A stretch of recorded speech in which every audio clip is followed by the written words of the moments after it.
Polisi memeriksa 15 orang saksi terkait kasus dugaan penganiayaan seorang wanita hingga tewas oleh kekasihnya. Korban diduga dianiaya di sebuah tempat hiburan malam di Surabaya, Jawa Timur.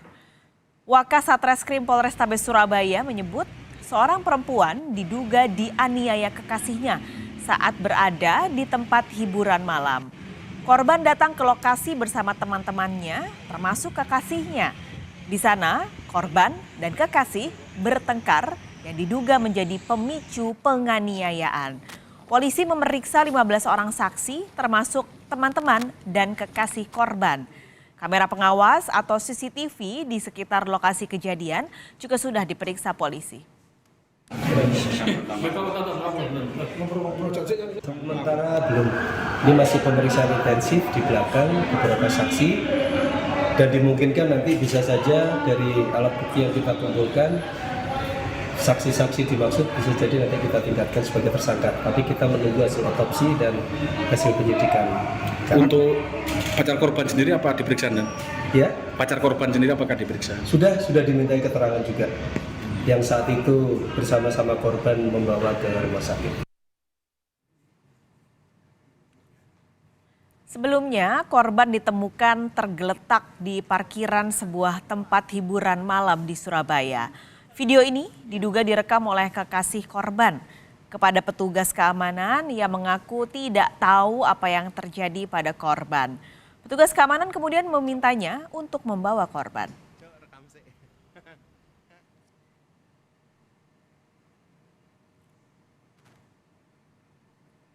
Informasi selengkapnya kita langsung tanyakan ke jurnalis Kompas TV Kika Madona, saat ini ada di Polrestabes Surabaya, Jawa Timur.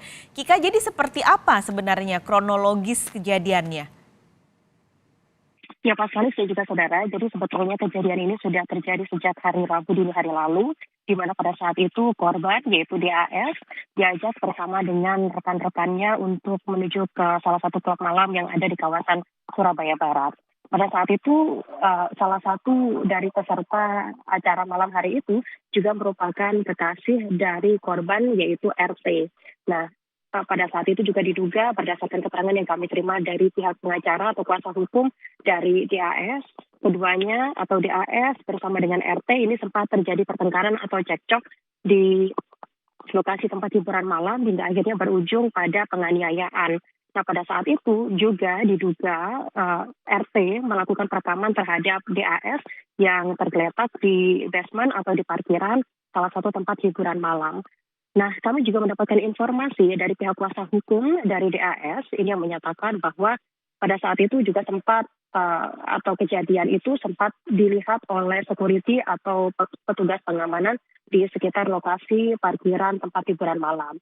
Oleh petugas atau security, kemudian DAS diminta untuk, kemudian RT diminta untuk membawa DAS keluar dari lokasi tempat hiburan malam. Dan pada saat itu diduga RT membawa DAS menuju ke apartemen salah satu di kawasan Surabaya Barat. Kemudian DAS dibawa ke rumah sakit di salah satu rumah sakit swasta di kawasan Surabaya Barat, hingga akhirnya DAS kemudian meninggal dunia.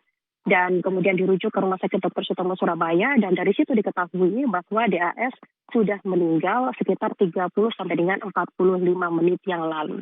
Nah, saat ini polisi masih melakukan otopsi sejak kemarin terhadap jenazah DAS, dan jenazah dari DAS sudah dibawa menuju ke Jawa Barat. Rencananya untuk pengumuman dari hasil atau informasi dari hasil otopsi terhadap DAS akan diumumkan pada hari ini. Namun sebelumnya, saudara, kami akan tampilkan petikan wawancara dari kuasa hukum DAS. Pada saat saudari Dini ini jatuh di lantai basement Renmark Surabaya, diduga saudari R akan melakukan tindakan yakni meninggalkan saudari Dini begitu saja, yang kemudian ditegur oleh security Renmark Surabaya, yang kemudian saudari Dini ini dimasukkan ke dalam bagasi mobil milik saudari R. Setelah dimasukkan mobil, bagasi mobil saudari Dini ini dibawa ke apartemen Orchard, dan di sana kondisinya semakin memburuk. Sehingga oleh saudari R, saudari Dini dibawa ke bawah untuk dibawa ke rumah sakit, yang kemudian ditemui oleh security, dan pada saat diperiksa ternyata kondisinya semakin buruk. Oleh security apartemen Orchard dipanggilkan oleh pengembang apartemen di Orchard Surabaya. Security, pengembang, dan saudari R ini akhirnya membawa saudari Dini ini ke rumah sakit, dan sesampainya di rumah sakit saudari Dini dinyatakan meninggal dunia sekitar 30 menit sampai 45 menit yang lalu. Percekcokan antara DAS dan juga R merupakan atau diduga menjadi pemicu tragedi penganiayaan yang terjadi di kawasan Surabaya Barat tersebut. R sendiri diduga merupakan pelaku penganiayaan, di mana R ini juga kemudian diketahui diduga merupakan anak dari pejabat anggota DPR RI. Hingga saat ini polisi juga masih terus melakukan pendalaman terhadap kasus ini, dan hingga saat ini juga sudah diperiksa sejumlah saksi-saksi. Total ada 15 orang saksi yang hingga saat ini sudah dimintai keterangan, termasuk juga R, yang juga hingga saat ini polisi masih belum melakukan penetapan tersangka terhadap siapapun dari total 15 orang yang juga kemudian sudah dipanggil untuk memberikan keterangan. Namun tidak menutup kemungkinan akan ada peningkatan status dari saksi menjadi tersangka yang nanti akan diumumkan oleh pihak kepolisian dari Polrestabes Surabaya pada siang hari nanti, yang rencananya akan dilakukan pada pukul 14 siang.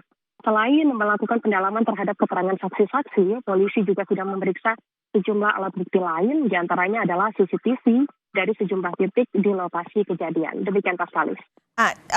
Ini kan ada 15 orang sebenarnya sudah diperiksa ya, Kika sebagai saksi. Apakah sudah ada tersangka? Belum ada penetapan tersangka, Pak Salis dan juga saudara. Namun seperti yang tadi disampaikan oleh Wakasat Reskrim Polrestabes Surabaya, di mana pada paket berita sebelumnya juga sempat menyampaikan bahwa tidak menutup kemungkinan dari status saksi ini akan naik menjadi tersangka. Seperti yang saya sampaikan tadi, total 15 orang saksi sudah diperiksa sampai dengan saat ini. Satu diantaranya merupakan kekasih dari korban, yaitu R, di mana R ini merupakan anak dari pejabat, diduga merupakan anak pejabat anggota DPR RI. Nah, saat ini polisi masih melakukan pendalaman terkait siapakah nanti yang akan ditetapkan menjadi tersangka, yang rencananya untuk pengumuman dari tersangka ini juga akan disampaikan pada pukul 2 siang hari nanti, termasuk juga hasil otopsi yang sebelumnya sudah dilakukan terhadap DAS. Demikian Pak Salis. Kak Madona, terima kasih melaporkan langsung dari Surabaya, Jawa Timur.